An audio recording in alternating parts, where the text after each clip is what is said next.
What is going on, everybody? Lord Valley here, and welcome back to another episode of Lifecast. It has been a hot minute, and it's that time of year. Summer is always busy. We're not in the summer yet. We will be when they listen to this. That's fair. All right. Yeah, because Siege videos are more popular than Siege. Lifecast, which is crazy. Wow. Who would have guessed? I definitely would have. I do like talking. You know me, the big talker. You know me. I talk a lot. Yeah. Jonah even talks in his sleep sometimes. I do. I don't know. I've never. I actually do. You actually do? I actually do, yeah. Oof. That is something I do. Anyway, Ross is here. Hi, everyone. I'm back. He's back. Here to interject with Jonah Moore. The second most, tied for first most appearances on this podcast. I'm going to break every record on this goddamn podcast. Well, there's only one record at this point, and it is being on the most. So you need to be on one more time, I think, after this, and then you'll be on 6 times. Hell yeah. Yeah. Look at that. That's crazy. See, we could just do this sometime during the summer, and then I can get 7. That would be 6. Or That'd be your 6th. 6. I thought. Yeah, we will have to do this sometime during the summer. Yeah. I'm not sure what movies are coming out. I don't know if there's any Marvel movies. I think Secret Invasion comes out this summer at some point. Does it really? I thought so. It's sometime this year. Oh, Secret Invasion, as well as. Well, you know what? Let's just go right into news. Screw the small talk. Let's just go straight into news. Yeah.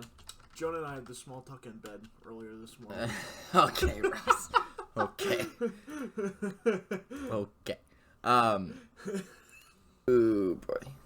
I gotta find my news because I was not prepped for this. Not gonna lie. No. He was too busy doing homework stuff. That's crazy. Which I need to do too. Yep, it's fine. It's fine. Spider-Man Across the Spider-Verse. Now, obviously, that's not MCU canon, but that comes out June 2. So I'm excited to see that one, actually. I'm super pumped. The first movie was really fun. Yeah, the first movie is probably one of the best Spider-Mans. 100% agree. Spider-Man Across the Spider-Verse, that'll for sure be talked about on this podcast. Oh, yeah. No doubt about it. Kraven the Hunter was confirmed to release October 6, 2023. I don't know what that is. I don't either. It's a Spider-Man villain, apparently. And part of something. Yeah, I don't know. I should have just skipped that one because I don't know what it is. The Marvels. That comes out November 10. Oh, wow. It looks like shit. I would agree. The problem is, 1, don't think Captain Marvel's that intriguing of a character. 2... She looks like the best character in that movie. And that is kind of sad. 2, what's her name? I have no idea. It's on the tip of my tongue. We'll get it out there. Come on. Do I need to read the tip of your tongue? Yes, you do. Look at me. The person from WandaVision. I never watched WandaVision. The chick that went through the force field. Oh. Monica Rambeau, and Miss Marvel, whatever her name is. Those 3 are like the main actors, and then Nick Fury is obviously in there, and yeah, it's not. Oh, Ant-Man Quantumania. That one's come out. I still haven't seen it. I haven't seen it. But looking at that screenshot, look at this person on the left. It looks kind of strange. Yeah. So I still haven't seen Quantumania, so can't really. And then we just watched Guardians. Watch Guardians of the Galaxy, so that'll be fine. We'll talk about that in the main discussion. Mm-hmm. But Secret Invasion, June 21, 2023. So I was correct about that. Okay, but that's a TV show. Yeah, but it's still MCU canon. Okay, yeah. Yeah, just like WandaVision was, just like Loki was. I'm a big fan of non-secret invasions, just regular invasions. Ross is a big fan of invasions. I'm a big fan of invasions. D-Day, the Blitz. Actually, no, the Blitz was technically the Battle of Britain. Blitzkrieg. I'm sorry. Just all invasions. All invasions, top tier. Loki, except for anyone by the French. You heard me right. Yeah, okay, he Boo hates the France. French. Secret Invasion, June 21. That'll probably make an appearance on the podcast. Loki Season 2. Maybe. It says summer of 2023. I'm expecting that to be pushed back quite a bit. Probably into winter even of this year. Yeah, I don't know how the fast the turnaround is for that. Echo, which I don't know anything about that, but that's supposed to be late 2023. Expect that in 2024 probably. X-Men 97 expected to release in fall of 2023. Also expect that to be pushed back. What If Season 2 was originally billed for 2023, but it has been delayed. Okay. So that one already is probably not coming out this year, but I'm excited for that. Because What If kind of like gives you opportunities to look at new characters in a new way. I actually kind of liked Season 1. I don't know how you felt about it. But I thought it was fine. I didn't really have anything against it. It was just kind of like, oh, sweet. It's cool. And I think it kind of will give us a sneak peek into, one, what is possible for the rest of the MCU, and two, what supervillains or higher powers might come into play. Yeah. You know what? As like just kind of an overarching theme for like these what ifs, like I generally like the general gist of like the entirety of the what if stories, not even just the Marvel, just like the what ifs in history, the what ifs does this, whatever, just like all over media. There is one book that I have read that I hate so much that is basically the same type of trope as this. It came out, I have no idea when. Don't care. It's called The Only Thing to Fear.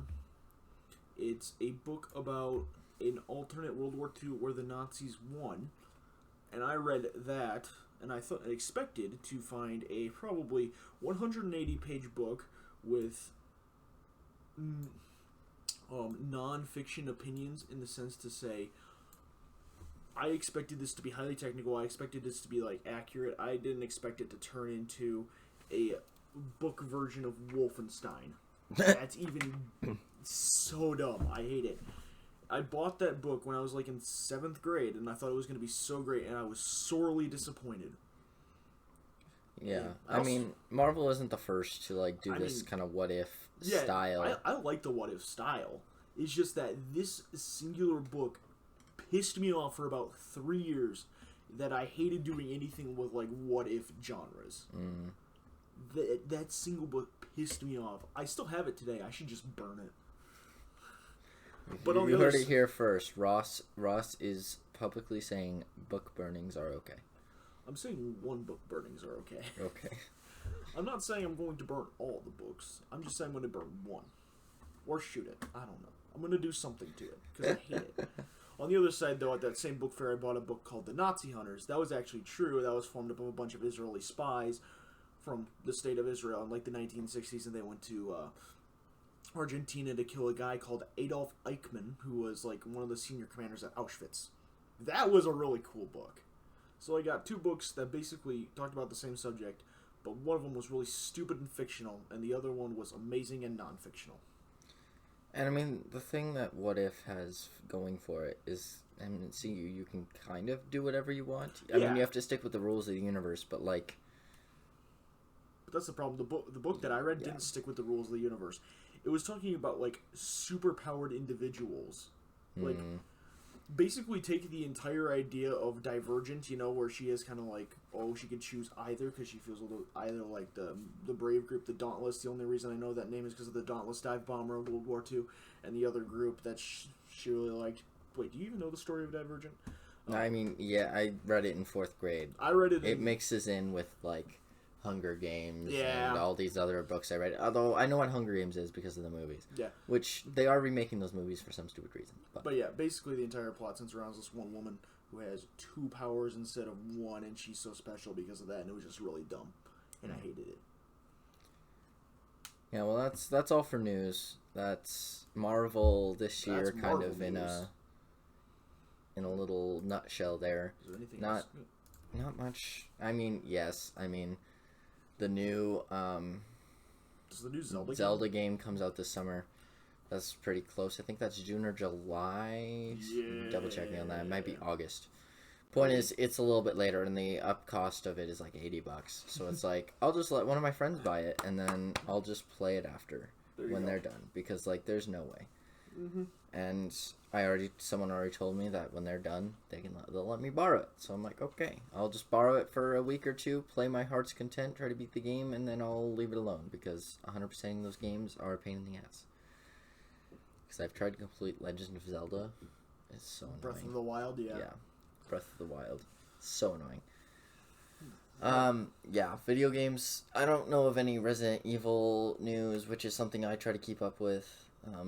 No Souls news, no Soulsborne game news. So like, I haven't really heard anything on my end either for any of the games I like. So it's kind of like. I also am not actively searching. The Elden Ring DLC is still in progress. Like they still don't. They've only thing they've given us is like screenshots. And it has something to do with Scarlet Rot and Melania. Let's go. And I'm assuming Melania will get a first, second, third, and fourth phase. So I'm assuming Melania at some point comes back to life or something, and like you have to fight her again, or someone like her, or maybe she has a sister. Maybe her sister's called Melissa. Keep it up with the ME theme. Welcome Melania, back to Melissa. Keeping Up with the Scarlet Rot Sisters. It's Keeping Up with the Scarlet Rot Sisters. It's better than Keeping Up with the Kardashians, I swear. Oh yeah, it 100% is better. Now filmed in Alabama. Sweet home Alabama. Only about like 10 people out of the 20 people that like listen to this podcast, maybe 5 of you will understand that joke. Maybe not. I don't know. Put a winky face in the comments if you think you understand what the joke is. I'm gonna put a frowny face in the comments. Jonah is horny and alone. He really is.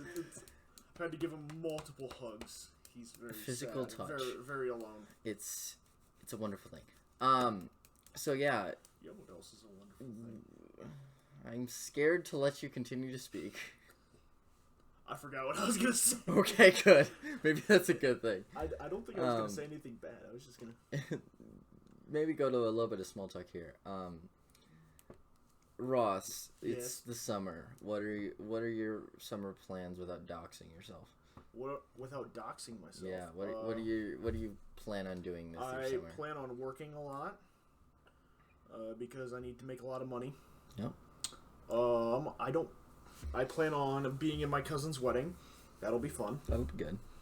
I'm excited to do that, and I plan on just having a good summer, hanging out with you. Andrew will probably be by too. Andrew's around. Andrew's gonna be around, so us three will probably have to do something, sometime, maybe. I don't know. The Three Stooges. The Three Stooges. Yep. I don't know. We'll do something, but that's about my plan. Yeah, without doxing myself, I can't tell you guys where I'm working or what I'm doing, or what anything else is. But I can. But yeah, I also that's about. Actually, you know what's gonna be interesting? Okay, July 4th is on Tuesday this year. Independence Day. Independence Day. Yes. So, I'm not going to be on vacation like I usually am. So. Party in the USA. That's what I'm hearing. Yeah, exactly. Well, I vacation in the United States of America too, but yeah, that's facts. Yeah. So that's good. Yeah, that's good. It'll be fun. That's about it. What are you gonna do this summer, Joe? I'm working at a summer camp, Yay. which is why Ivan is editing all the Siege videos. So if you've noticed a little bit of a tonal shift, that's probably. If you notice that they're also getting better too. No, like actually though, he like actually puts like. I did it too. If you watch like the first Siege videos, I put so much animation effort into it, and if you watch kind of the later Siege videos, I don't put as much animation effect into it. They're still pretty high quality. It's just I'm managing my time and being like, okay, I'm prioritizing certain things over others, and like he seems to have found a balance of like what to animate and what to just put text over, and a little bit of behind the scenes. A 10-minute video, that'll take you about 5, 6, 7 hours to edit.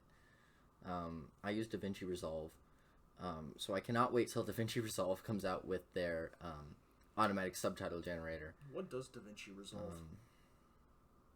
DaVinci resolves my editing desire. That's what it does. My editing ambition. That's what it does. I didn't know if you were going to take that editing way or if you had like some little history thing that's going to be like... No. DaVinci Resolve is really good. I have the full version because I have a Blackmagic camera, so I got it for free. Yeah. But I cannot wait till, like... Don't ask him how much that camera cost. It cost me too much money. But it's going to be worth it. What I do is right now what I have to do when I edit it, I have to manually type all my subtitles. And Ivan's doing this now too. That's you have why to manually type mistakes. it. Which is why you see spelling mistakes. So like once it's auto corrected, that'll like lessen. Mm-hmm. But between the spelling mistakes and like just the time, I'll be able to highlight it, get it all to the same size, style, and then all I have to do is change the color. And it'll be so much quicker. I'll be able to put more effort into the animation side of it more than just the just text stuff. So, I cannot wait for that. For those of you who are like, what has been going on with the CH videos? They actually haven't changed much in style. It's just you see Ivan poking fun of me a little bit more because he's editing, which is fine. That's part of the comedy of it. So, I watched the one that's going to release on released on May 24 for you, but is going to release on May 24 for us. Yeah, and I think he's nailed it. He's got the style down. He's got the animation down. So I can't wait for it. It's exciting. And like now that I know he's good at it and he's competent and he seems to like it, you might be seeing us kind of split that work. And especially after college, maybe it goes to 2-a-week videos instead of just 1-a-week videos. But we'll see. That's not a promise because like I have other ambitions and Siege stuff I want to try to do with this channel too. So because right now it's just the podcast and Siege videos. But I would love to start a series called Everything You Need to Know, where I go through all the video games that I've 100% completed on Steam with the achievements and like explain how to get those achievements, but obviously do that in a way that's like funny. So Ivan's helping me with that. If you want a general, because I've actually been on this project a tiny bit, or at least the idea of it. Yeah, the concept. The concept of it. If you want to go on YouTube, search up a dude called Maxor. Yeah, it's not going to be as crazy as him. It's going to be a little bit more serious at times, but like it definitely is going to have that. It's going to be style reminiscent of that. Yeah. Yeah. And full disclosure, I got Jonah hooked on Maxor. So yeah, you did. It's my fault if you hate them. His Elden Ring videos are so funny. Like I can just pull quotes from that, just no context. It's like, Grandpa, I need to charge my Nintendo Switch. Sorry, Grandpa, I need to charge my Nintendo Switch. Unplugs life support. We head somewhere and in a general direction. Yeah. It just lives rent-free in my head. You are going to Brazil. Yes. He is just a very quotable young man. He's older than us. He's older than us, but he's still quite young. Yes. So yeah, there's a little behind the scenes for you. Yeah. That nobody asked for. But now that there's only 2 of you listening, we can move on to the main topic. Ooh, we're already moving on to the main topic? 18 minutes? Shut up. Shut up. This is how podcasts are supposed to run, Ross. You're supposed to have small talk, news, and then you talk into the main topic. Otherwise, you do news at the end. Did you ever see that tweet from that one guy that talked about podcasts, but non-podcasts, where he's basically like, let's take the podcast style format, just hanging out with friends, but take away the mics, the technology, and everything, but just keep the food. Like my brother in Christ, like someone said this on Twitter too. My brother in Christ, you have discovered conversation.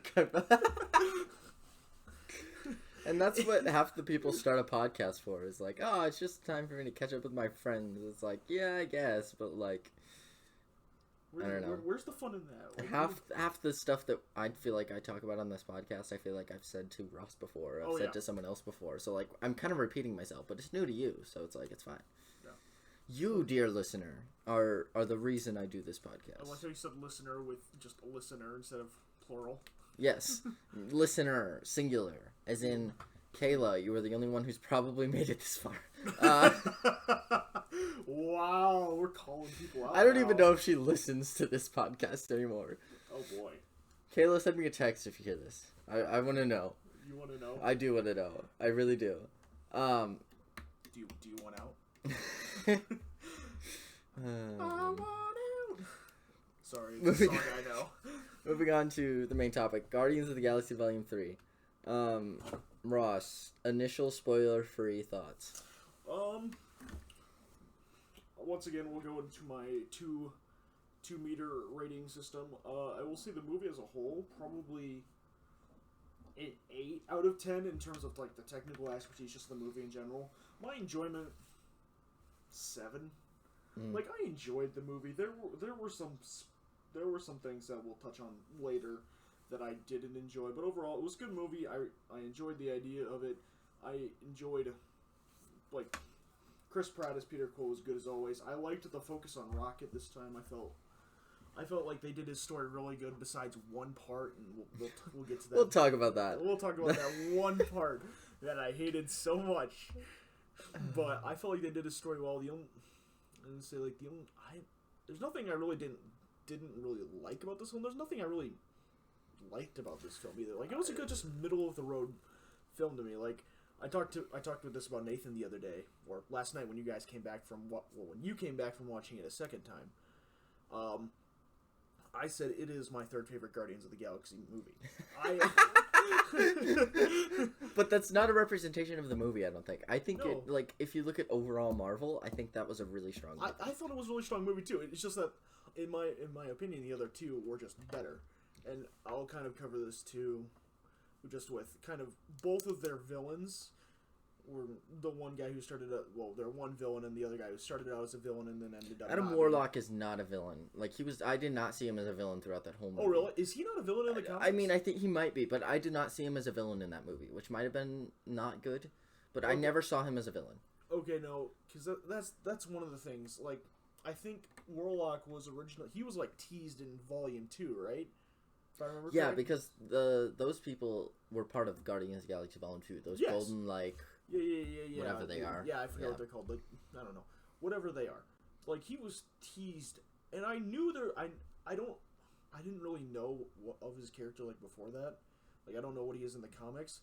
But, like, the original scene with him when he came, blasting in with his power and just kind of started messing stuff up, I was just kind of like, alright, so this guy's going to be kind of like...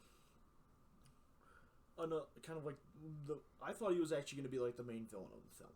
I didn't realize that we had another dude that was, frankly, a dick. The Evolutionary? Yeah, that guy.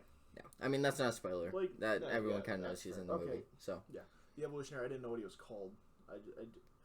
Isn't he the same actor from who played our friendly neighborhood CIA friend in Peacemaker?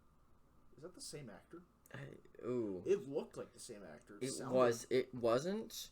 I don't think, but I can see where you're confused. I'm pretty sure it's not. You're pretty sure it's not? I'll pull up IMDb for you, and you can look it up. You know who I'm talking about. Yeah, I do know who you're talking about. That kind of brings it straight into kind of what I think. I thought the movie was very good. I think my friend Ivan said it pretty well. That is probably the last Marvel movie that's going to be like really, really wanted to see it in theaters. The rest I'll be able to wait for in streaming platforms probably and be content. And it'll probably be one of the last good Marvel movies. Guy. It is the same guy. It is the same guy. I didn't think it was. No, it was the same guy. Interesting. Okay. It is the same guy. Well, he's a great actor. I like him a lot. He was in John Wick 2 as well. James Gunn continues to impress me. His writing style.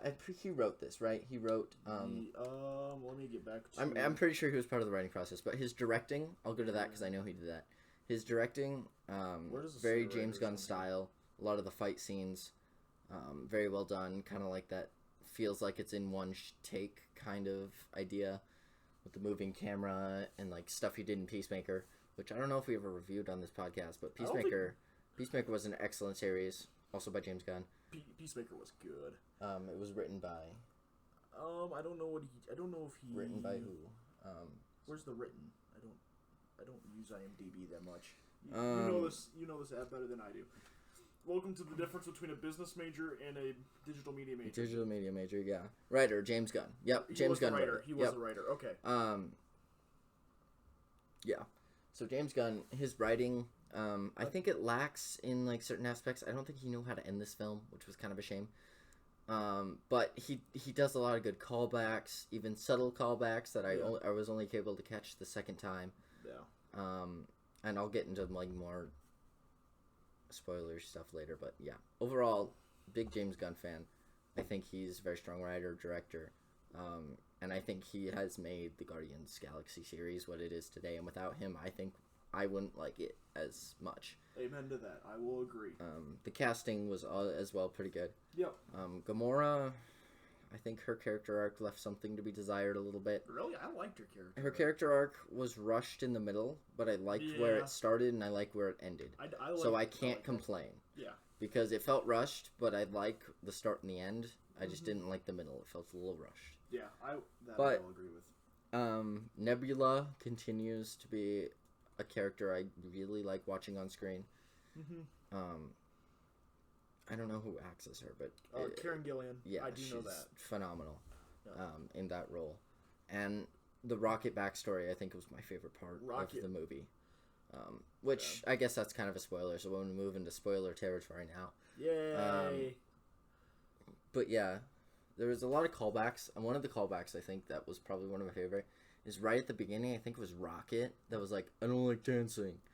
Right at the beginning, like within the first like 2 minutes, like we were following Rocket kind of walk through nowhere, and someone, I think it was either Rocket or Drax, said it. I don't remember who, but at the end of the movie, everybody dances, which I'm not a huge fan of that ending. I don't know why I didn't like the Disney kind of like Disney princess dancing. I did like the callback to Groot dancing because Groot like started the dance off. That was kind of in nowhere, and I was like, okay, that's cool, but like everybody getting involved is kind of like just end the movie. I don't know why we're still here. Yeah, that was. Otherwise, plot wise, I didn't really have a big problem with the plot. I didn't see Adam Warlock as a villain. I saw him more as kind of like someone who's trying to save his own kind of civilization, which can make you a villain, but in this case, it didn't feel like he was completely getting in the way of the Guardians, even though he was trying to take Rocket. He was just so unsuccessful and incompetent that I didn't feel threatened by him, if that makes sense. That's what I got. That's what I got from him too. Like, and I like his character, but what were you gonna say? I honestly like Adam Warlock to me. When he came in the first part of the movie, and he was just kind of punching his way through trying to steal Rocket, and he kind of failed, and then they had their meeting with the Evolutionary and all that other fun stuff. So, but you know how a lot of Marvel movies today kind of have like this idea of a 1-2 punch villain. You have your main villain, which is the Evolutionary, but then you have Adam Warlock, who's usually like the secondary one who still poses a threat. But this goes back to kind of your comment. Adam Warlock did not pose a threat at all. Like, he was just like, and that's not something that I don't discredit to the writing crew or anything like that. I'm just like, I thought he was gonna play a way more a bigger role, yeah. And just kind of the way they kind of just put him in there. I'm just kind of like, this movie. Without him in this movie, you probably could have had the same thing. He didn't really change the movie plot all that much. He just added complexity to some of the ending, like tossing Rocket around like a football scenes, which was also the problem I had with the movie. Like, they were talking about how delicate Rocket was and how it was important to like not be reckless with him. But like, then he's tossed around like a football at the second act into the third act. So it's like, why? But also, I don't think the High Evolutionary cared if Rocket was dead or alive, as long as they could study his brain. Yeah. But don't you need the brain alive in order to study it properly? Like, there was no care given into that, and it just felt like it was just a plot point they just conveniently graced over. Yeah, I would agree with that. So, that was my one problem with the movie. But Otherwise, I think it was a strong overall movie. Ross, what was your favorite part? Would you say what stood out to you as like, yeah, that will stick in my head forever? My favorite part? That's a good. Was it the otters kissing? No, otter kissing Rocket. That's it. That's what we should talk about. That was strange. I don't know if it was supposed to be a friendly kiss on the cheek, but like the first time I viewed it, it looked like a kiss on the lips. I just don't get it. That's like literally that scene was actually like getting me a little teared up because it was like, oh my word, like this, there's a possibility that this could be the end of Rocket. Yeah. And he's gonna go and see with his friends, and it's Hug, and then they did that, and I'm like, you just completely ruined it for me. Like I'm like, look, I don't like. They didn't signal any type of romance when they were in the cages. They didn't do anything like that. No, there was no setup to it whatsoever. And then there was kind of that like, unless it was a friendship kiss on the cheek, then it was like, I get it, but but that's like, it felt wrong within that moment. It just felt wrong within that moment. Like a hug would have sufficed. Yes, a very nice, good, strong hug would have sufficed there. But at the same, that was like the one part of the movie for me that was just kind of like, really? Like, yeah, and also with that scene, it was like all I could think of during that scene was like, oh, Harry Potter. Like that's exactly kind of what Harry Potter describes. He's met in this like white vast land with Dumbledore, and then and then Harry's like, "Can I die yet?" And Dumbledore's like, "No, you still have stuff you got to do," and they get sent back. That's all I could think of. I've never seen or read Harry Potter, so it was a big spoof of that, and like there was no real reason why Rocket should have lived in that moment. It was not given context to, at least. Like in Harry Potter, the reason Harry was able to live, even though Dumbledore killed him with Avada Kedavra, was because he was one of Dumbledore's like, what are they called? Wasn't this Voldemort? Voldemort. Who did I say? You said Dumbledore. He was one of Voldemort, sorry. He was one of Voldemort's, like, Tesseracts or whatever. Not Tesseracts. One of his, like... Oh, I think I know this word. It's Horcrux. Horcrux, thank you. He was one of Voldemort's unintentional Horcruxes. So all it really did, and the reason he was able to survive, because he killed the Horcrux, but his body was still able to live. So, like, at least, like, lore-wise, I can at least kind of understand where that's coming from. Even though it doesn't really make sense, it's still like, okay, at least you tried to explain it. In this, it didn't feel like it was explained at all. I was very confused. I was like, okay, he's just living for the sake of the plot at this point. Yeah. And you just wanted to give us a moment where you thought he was going to die. Like, I agree that the touching moment between Otter, Lila, Teeth, and Floor, I agree that was necessary. I just wish you would have gotten there in a different way or explained at least how he lived. Because when watching it the second time, I watched very carefully to see if, like, I could explain how he lived. But Chris Pratt... Quill takes off like all of the stuff on Rocket's chest, which I'm assuming was the input for the override that they were working on. Mm-hmm. So I don't know why the override suddenly worked when he took all those off. Yeah, I don't. Someone needs to explain that to me if they get it, because I didn't. I've watched that twice and I still don't get it. Yeah. So that was unfortunate, because that was, I would say, that changed the whole mood of the movie. If Rocket dies there, like, you have the whole theater crying. You know? Like, I would have cried, because I love Rocket. But, like, because he lived, the emotion of that moment wasn't as sad, it was more relief. Which is good, because that's kind of what you want to going for, but I don't know, that was my other big problem with the Guardians movie, I guess. Yeah. I said my favorite scene was probably when Peter and Groot are facing off against the High Evolutionary when they originally go in there. That scene I really enjoyed, not because of like it seemed a little weird plot wise, but because like Peter had been saying it's not a trap, it's a face-off. And he accurately predicted what will happen. Like, to me, that proves number one is Peter Quill is smarter than we know. He's actually very smart. Like, he's a doofus in, like...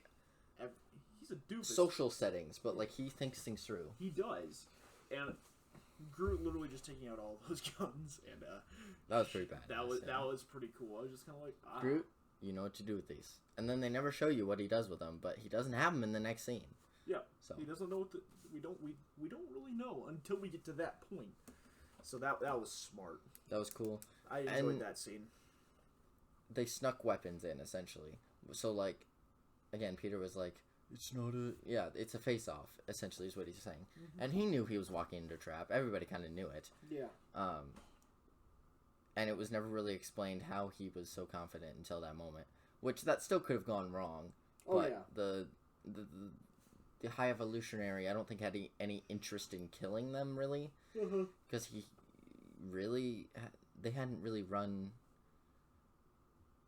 together that long. Like, sure, Rocket was with them, but, like, they didn't know that the High Evolutionary was looking for Rocket, so, like, it's not really their fault. And the High Evolutionary kind of knew that, too, so he wasn't, like, trying to kill those two.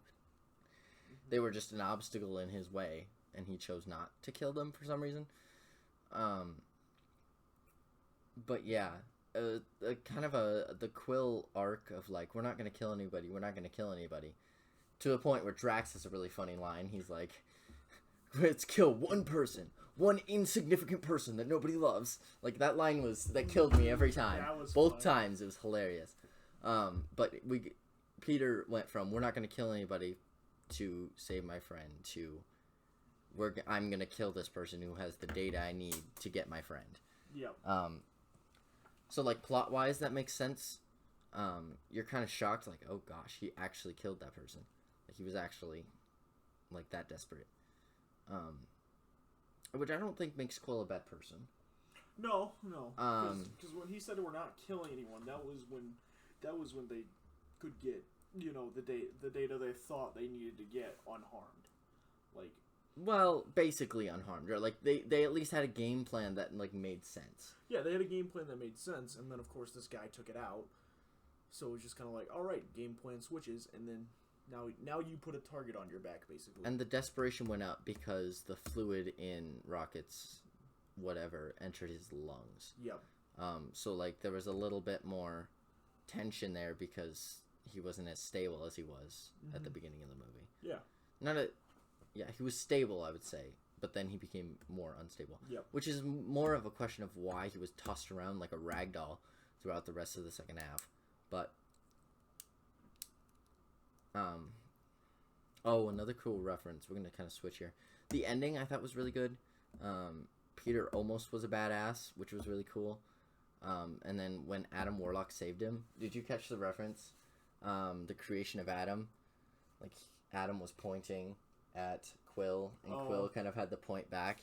They were recreating the creation of man painting, which I didn't catch the first time, but I caught the second time. I thought it was like a peculiar way to shoot that scene, but then I understood. So that was a cool reference. But there's a lot of talk of, like, why didn't Peter Quill just, like, put on his mask before he jumped? And I haven't seen anybody defending that. Actually, I have seen one YouTube video. I haven't watched it yet, but I saw a YouTube video being like, it's not a plot hole, here's why. So I don't know completely the reasoning. But yeah, the end of the film, it was touching. I was surprised that there wasn't, and none of the Guardians died. So I'm shocked at that.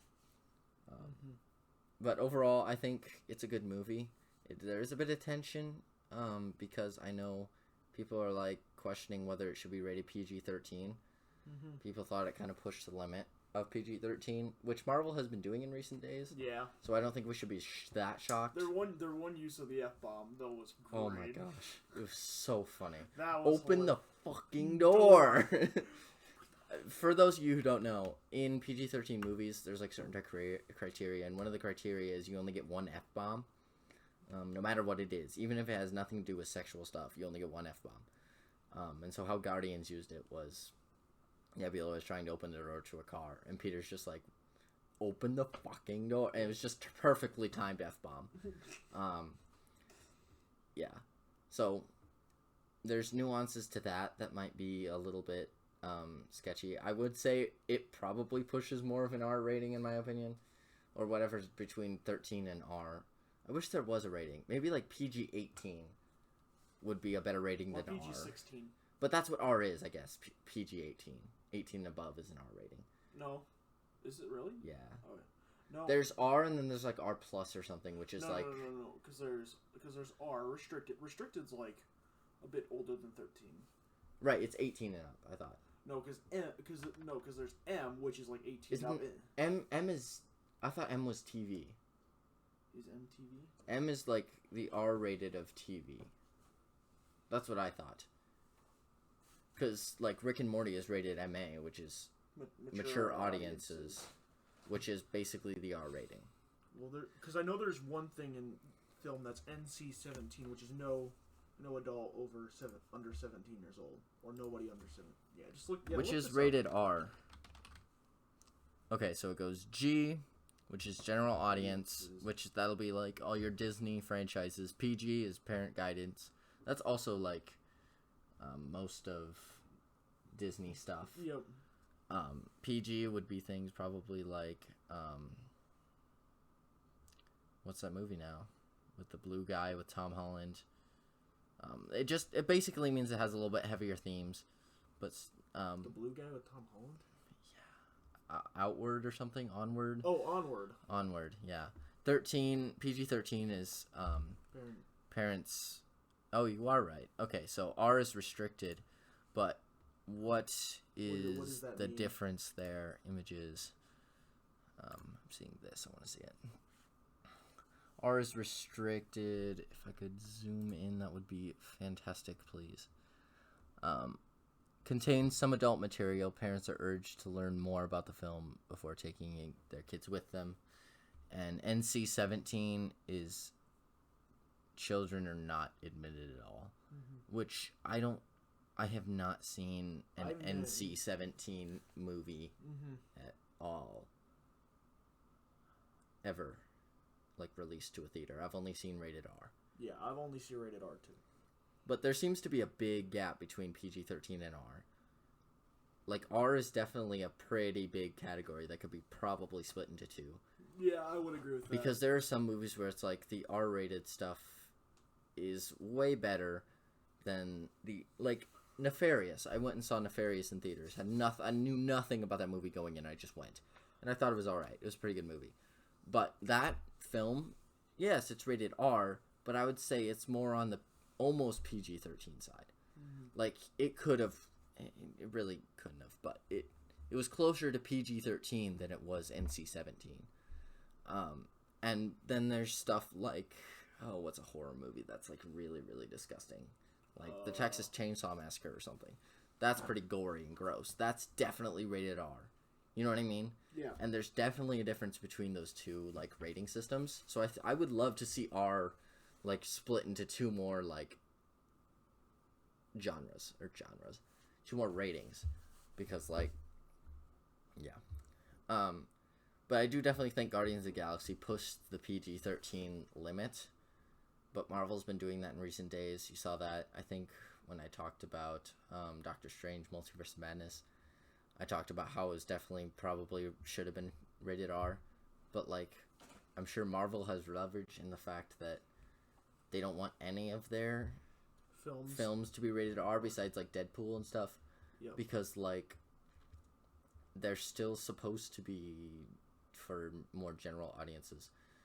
They have a wide range of audience from people that are like 10, even younger, to people who are like 90. So yep.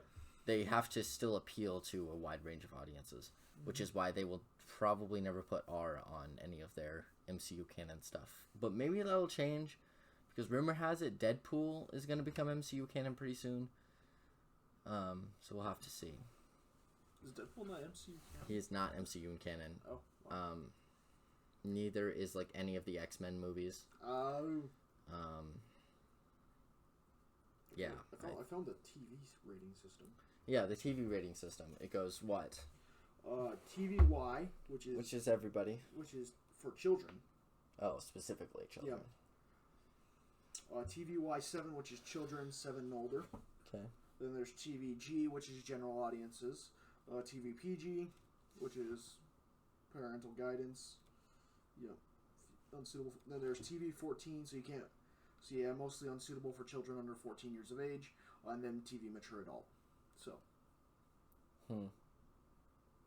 I thought there was a TV 17 or 18 as well. Which I almost wish there was a PG 18, an R, and then NC 17. But, again, I'm not in charge of that rating system, so I could totally be speaking out of my ass here and be completely wrong. But that's what I think. Let us know what you think down in the comments. Oh, wow! I've never called for the audience to take part in a conversation like this before, but you should definitely do it. That means you're gonna actually have to look at the comments while you're at that summer means camp. that means they will also have to get 45 minutes into this episode. That's also which is true. like not likely. Oh, that makes me sad, Jonah. I know. We could start making out, and they would never know. Do you? No. Ross, do you have any more like last minute thoughts on how it was? As it will. No. Yeah. Guardians of the Galaxy 3, good movie. I enjoyed it. It's like. Yeah. Would you see it again? Yeah, I'd go see it again. Like if you were. Oh, I forgot one thing. The thing that pissed me off most about this movie. Oh no. PETA called it one of the best movies because it showed humane treatment of animals, and I hate PETA. Not true. Well, no, it showed humane treatment by the positive characters, by like Peter, okay, like when they saved them, and when they're like, PETA's stupid. I don't like PETA at all. PETA kills like the most animals out of any organization, so like you have no place to talk about animal rights if you're killing animals. But whatever, keep going. So they tweeted that out, and that almost single-handedly like, I don't want to watch this movie anymore because I don't like. Because they saved all the animals, like Noah's Ark. Anyway, there are so many different like parallels I could draw to other movies. Like we saw like Harry Potter. We saw How to Train Your Dragon moments. We saw like Noah's Ark references. It really wasn't that, but that's what I thought of. You know, like watch that movie again, but like bring in your pop culture knowledge, and there were so many references to other movies. At one point, when Groot's taking out all of his guns, it looks like Venom. There was a Deadpool kind of style reference when Groot was like torn in half and it was just his head walking around. That's kind of like a Deadpool reference, kind of. Yeah, there's just a lot. My mind went to like, wow, I've seen that before in this, or I've seen that before in that. So like, that's not. I don't think that's really James Gunn's fault, because like you can't stay away from those tropes in some cases to get this movie to work. But I don't know. I was still thinking about half of those tropes half the time when I was watching the movie. Yeah, that's something that's noticeable to you that I would never see. Like, unless I'd actually see the movies, obviously, but I wouldn't think about that, like the parallels or the ideas from the different movies, which I think is kind of cool. Which I'm like, oh yeah, it's good to see.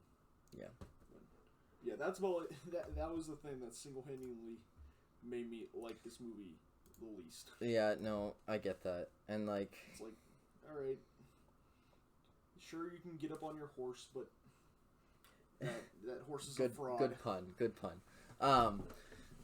The horse is a fraud. The other thing was the High Evolutionary was talking about like, you are such a dumb civilization or something, and he used like political words, which I can't think of the quote now. But, like, Peter Quill's reaction to it was like, oh my gosh. You know, like, he was annoyed by, like, you're just really, really stupid right now. And that felt like one of the most grounded moments of the movie was when the High Evolutionary was using all these, like, it seems like all these political terms that are being used today. And then Peter Quill was just like, oh my goodness, shut up. Yeah. Like, that felt the most relatable. So. Yeah, that was... I also loved how the High Evolutionary's perfect world... had drug dealers on it and people beating each other up. It was like, and I mean, that was... This is just Earth. That's the whole point. Yeah. Was that he had not perfected it yet, which is why he started destroying the Earth, and he was going to make new Earth. I just thought it was funny. Yeah. Like, there is no God, that's why I stepped in. And it's like, okay. He obviously has a very bad God complex. Yep. which is never good and is always kind of a villain trait when you come down to it, which is crazy. But that's where I'm gonna have to leave it. I gotta get going here. You gotta get going too? Yeah. Where do you gotta get going? There's some presentations and stuff I gotta go to tonight. Oh. Plus, I gotta study for a test. Hey, I got a test tomorrow. That's crazy. So thank you guys so much for listening. If you want more episodes of Lifecast, you can check out the full playlist, which can be found under the podcast tab on the Saucium channel. You can also find links to our Instagram. You get a hot playlist. And cold playlist is you can find a link to the Instagram down in the description. Be sure to give that a follow. And if film is of interest you and you'd like to know like film stuff, we can talk about that Black Magic camera more. Be sure to check out my other channel, New Pluto Productions, where my friend and I create short films. The most recent one, which has not gone out public yet, is called The Assassin. That one was good. I like that one. It was made in 54 hours as part of a film challenge. If you don't know who Jonah is, you get to see his face. You get to see my face. That's crazy. My face has also been on this channel. But you can also check out New Pluto Productions on YouTube, Instagram, and we have our website, which are linked in the description. Ross, thank you for joining me. You're very much welcome. Are you glad I didn't interject that much today? I didn't really have anything good to interject on, so I was just kind of like, It's also finals week for us, so like we're just like tired, and we're just doing this because we have to. We don't have to. We don't have this to. is kind of a fun break. It's a fun break. We have fun. Reflecting upon movies is one of my favorite things. So, yeah. When life gives you lemons, become a Guardians of the Galaxy. Are you sure about that? Yep. Really? When life gives We never even talked about the new Guardians. Like, I wish we had time, but the 2 end credit scenes were really good. They were both really good. I enjoyed that. The return of Peter Quill, which is a struggle because, like, they could totally ruin Peter Quill. We could totally ruin Star-Lord next time they return with him, but we'll see. Again, thank you guys for listening. When life gives you lemons, make some lemonade. Because that's what you do with lemons. That's also or actually, you can make them into a really good garnish. Or mushroom. No, I'm going to cut you off right now. Oh, come on. Why are we going to do this to